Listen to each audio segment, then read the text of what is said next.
Hi everyone, welcome back and Happy New Year. Hope you guys all had a fantastic break and that you're rejuvenated and excited to finish off this last semester strong.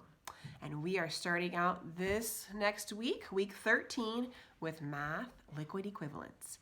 So I drew up on the board the different measurements, so a cup, a pint, a quart, and a gallon, and then we drew a gallon man to show all the different parts. His hands, and his legs are all different parts that go into the gallon that make a gallon.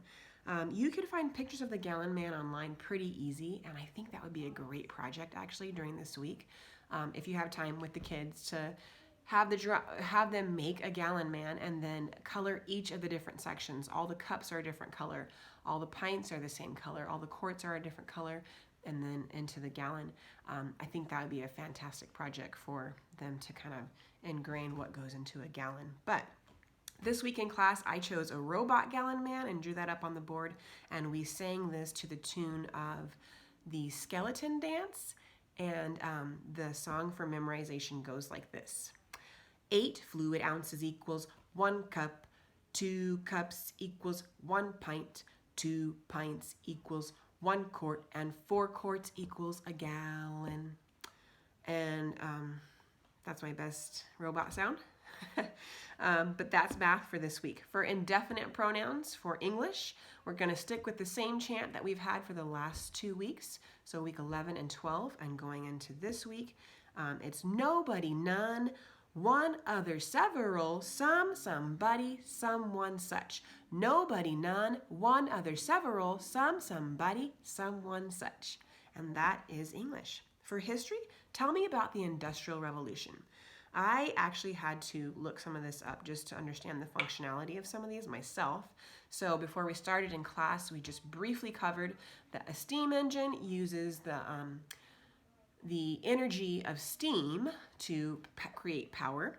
And then the power loom is weaving thread to create cloth, and that a cotton gin removes the seeds from the cotton fiber, which actually made our work with cotton a lot faster.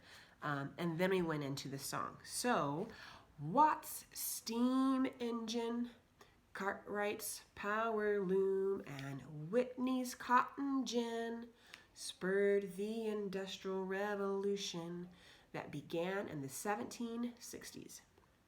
And that is history. For Latin, we passed around a silly chicken, one by one as we sang the tune. And I would just recommend, because I'm learning with our family, that it helps to say the title of our first conjugations before we go into the song, so it ties the tune with the title for memory master purposes, and if you're wanting to just keep those conjugations together with a tune. So first conjugation, present tense, and then as we say OST, must, tis, unt, we passed around the table. Slow to fast, and it's fun. And then for timeline, it is age of exploration, and then we have our P, Prince, you're making that sash. Prince Henry founds the School of Navigation. And we have our slave trade in Africa. The next is Guten, take our G, Gutenberg's printing press. And then we have Shanghai. They were known for trading gold with the Berbers. So take your Y, and the sign for gold is like a yellow from the ear for gold. Shanghai in Africa. So Shanghai in Africa. And then we have Tsar Ivan the Great of Russia. You just tap your hips. And then we have the Spanish Inquisition. These are X's, and they come over like we're doing the cape that they wear for bullfighting. And that is timeline. For geography, we are doing Northern European countries, and we sang that to the tune of Baby Shark. So, Northern European countries, Norway, Sweden, Finland, Denmark, Norway, Sweden, Finland, Denmark, Northern Europe. And let me show you on the map, we just took turns, or not took turns. On the map, we actually just pointed it out first, and then we sang it as a class to that tune. And we may continue this same tune for next week. but the tune goes like this.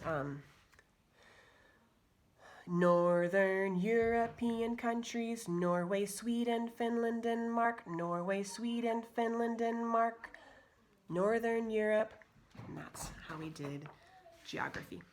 And then last but not least, we have science. And for science, it's what are some names of U.S. space missions? And for that, we just sang it to the tune of Father Abraham. Lots of songs this week, but getting it all ingrained. So the tune of Father Abraham, so it sounds like, some names of U.S. space missions are Mercury and Gemini, Apollo and Shuttle. These are some names of U.S. space missions. Some names of U.S. space missions are Mercury and Gemini, Apollo and Shuttle. These are some names of U.S. space missions. And that is our memory work for Cycle 2, Week 13. Welcome back, everybody, and hope you have a great week.